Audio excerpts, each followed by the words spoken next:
Good morning, grade 3. Welcome back to grade 3 mathematics class. How are you all doing today? Let's learn about calendar and leap year today. So I'm sure all of you have seen a calendar. So what is a calendar? A calendar is basically a chart that shows the days in an year. So how many days are there in a year? We say there are 365 days in a year. And you can see the model of a calendar here. So what all things do you see in a calendar?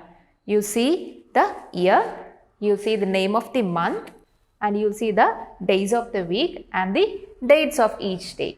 So a calendar year is divided into 12 months. So you can say a month is a unit of time which consists of either 28, 29, 30 or 31 days depending on the month. So we know each month has a different name and each day of the week has a different name. And how many hours are there in a day? A day has 24 hours. So you can say one day equals 24 hours and 1 week equals 7 days and 12 months make 1 year. Now which are the months which have 28, 29, 30 or 31 days? See, the 4 months April, June, September and November are the months which have 30 days. And the months January, March, May, July, August, October and December are the months which have 31 days. And February usually has 28 days. But once in every 4 years, February will have 1 day extra and then it will have 29 days. We'll see that later. Now, how do we memorize which all months have 28, 29, 30 or 31 days? We can easily memorize that with this rhyme. 30 days have September, April, June and November. All the rest have 31 except for February alone, which has 28 days clear and 29 in a leap year. So, memorizing at least the first 2 lines will help you find out the number of days of each month. So 30 days of September, April, June and November. These are the 4 months which have only 30 days and all the rest of the months except February have 31 days. February usually has 28 days except in leap year. So in a leap year it will have 29 days. So memorizing at least the first 2 lines will help you to find out the number of days in a month. So in page number 141, you can see a calendar given there for the months of January to December. See, in the calendar, you can see the name of each month is given. The days of the week are marked from Sunday to Saturday and the dates of each day is also given within the calendar. So just have a look at it. Now let's do one activity. All of you have to go look at the calendar and find out what today's date is. You have to find out which year, which month and which day of the week and the date of the day. You can pause this video, find out the date from a calendar and then come back. Hope you are done with that activity. Now, see, we have already said that a year has got 365 days or it is equal to 52 weeks through the 12 months in a year. So each month will have 4 to 5 weeks. So 365 days will make 52 weeks in total. Now, why 365 days?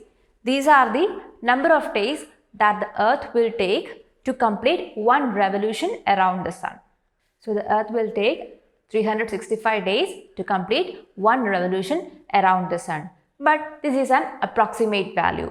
In actual case, the earth will take 365 plus 1/4 of a day to complete one revolution. So, the earth will take 365 plus 1/4, an extra of 1/4 of day to complete one revolution around the sun. So, every 4 years, these 1/4 will add up to get an equivalent of 1 day, which means 1/4 plus 1/4 plus 1/4 plus 1/4. So, every 4 years, these 1/4s will add up to give us one extra day.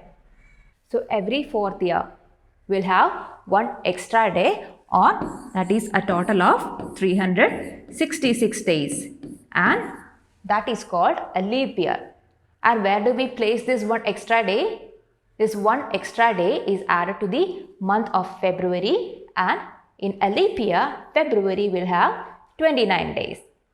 So, a leap year has 366 days, and there are 29 days in February in a leap year, and it occurs once in every 4 years.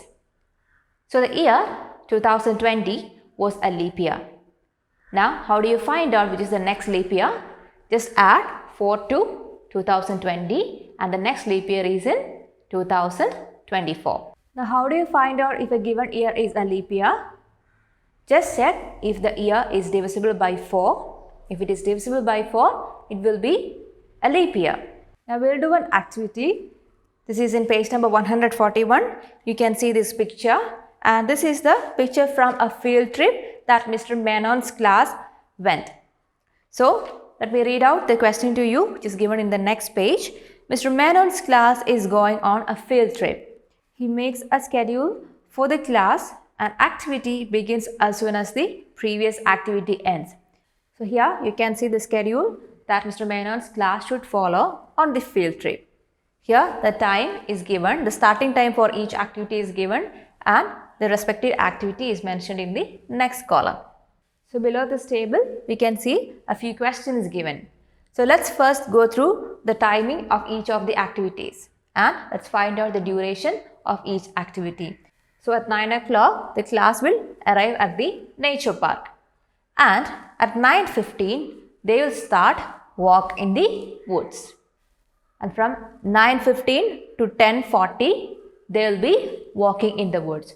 So what is the duration of that activity?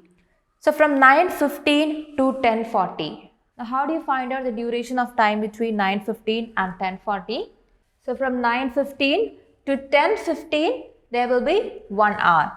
So from 9:15 to 10:15, it is 1 hour.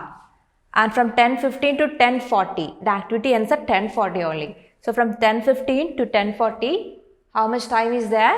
So from 10:15 to 10:40, there are 25 minutes. So what is the total duration of this activity, walk in the woods? They will walk 1 hour and 25 minutes. So the duration of this activity, walk in the woods, from 9:15 to 10:40, it is 1 hour 25 minutes. And at 10:40, they will start visiting the observatory. So one activity begins as soon as the previous activity ends. So from 10:40 to 11:20, they will be in the observatory. So what is the duration of time between 10:40 and 11:20? See,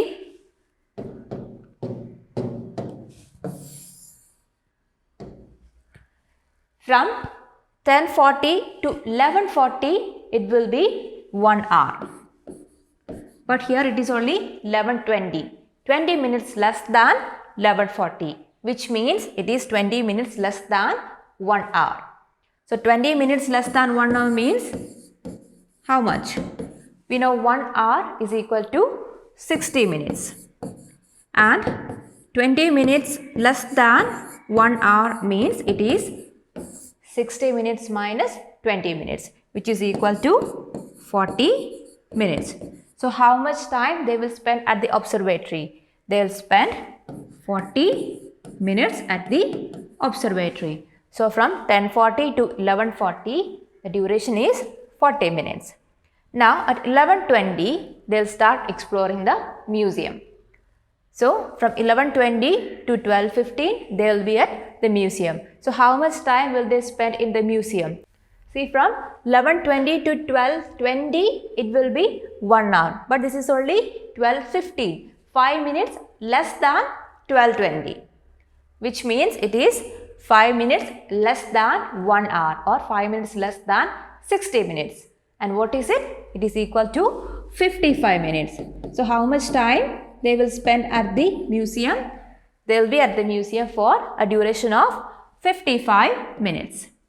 Now at 12:15 exact, they will start eating their lunch and they will finish their lunch by 1 o'clock. So how much time they have for lunch break? They have only 45 minutes as lunch break. So the duration between 12:15 and 1 o'clock is 45 minutes.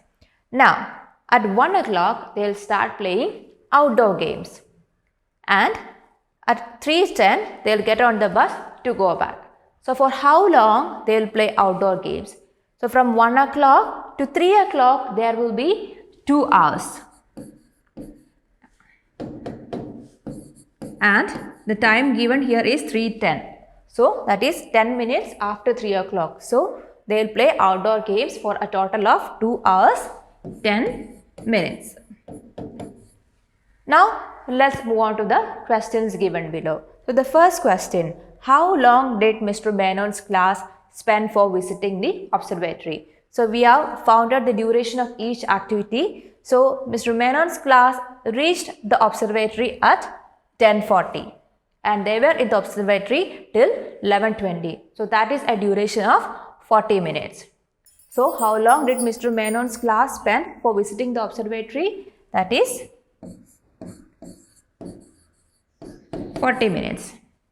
And let's move on to the next question. At what time did the students get over with exploring the museum? So they reached the museum at 11:20 and they were there till 12:15. So they finished exploring the museum at 12:15. Now the third one, which activity lasted the longest? So can you identify which activity lasted the longest? It was playing outdoor games. They played for 2 hours and 10 minutes. So what is the answer here? Playing outdoor games, that you can write here. Now which activity lasted the shortest? Which was it?